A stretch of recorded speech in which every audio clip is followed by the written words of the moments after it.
Day 24 ticked off the list of the 30-day challenge, and I haven't updated for a few days, to be totally honest. Don't know why, because I had my phone with me every time I run, so I could have recorded something, even though I was out bush camping for the last couple of days and running through the bush, which was very nice.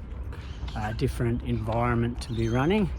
But yes, a few days between updates, but a good one today because there was a couple of things happened today. One, I tripped over, which probably wouldn't surprise too many people if they've seen me run. I was running along on a concreted footpath with the gaps between the concrete, and there was a little bit of a lip on one of the concrete slabs, and I caught my toe on it and couldn't react quick enough. So I've gone down on my hands, but then I instinctively rolled, and when I bounced back up, to the dismay of a gentleman who was walking in front of me who wondered what the hell I was doing. When I bounced back up, it was quite quickly and quite reactive, and I thought about 50 metres further down the road, after I'd had a look at the damage I'd done to my hands, I thought, I've actually trained myself to do that, and I've trained myself through playing rugby and learning how to fall correctly, and then coaching and teaching players how to fall correctly, so that you don't actually jam an arm out and break a wrist or something. So I thought, I've actually trained myself to deal with a situation which may occur in everyday life, but I've done it through rugby.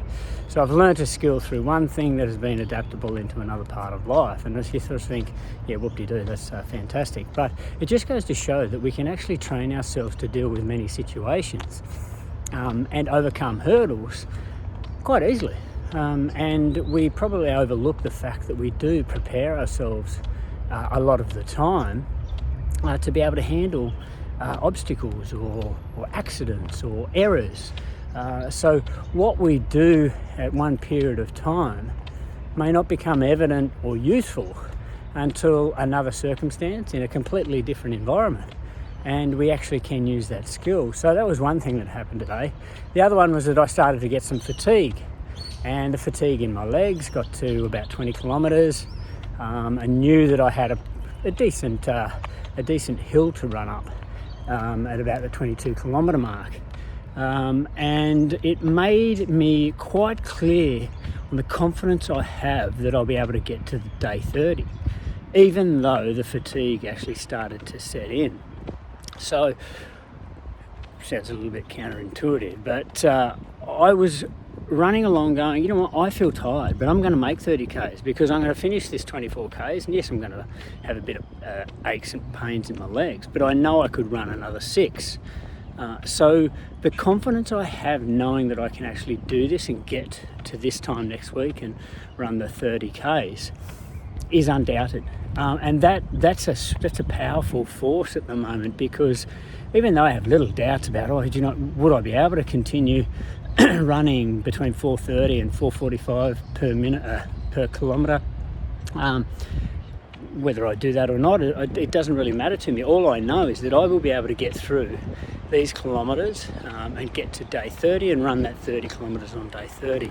So that undying belief in being able to do what I've set out to do is quite reassuring and quite powerful. So that is day 24, a longer little post, but some good thinking about it. And one thing I have been enjoying is listening to the podcasts called Habits of Leadership.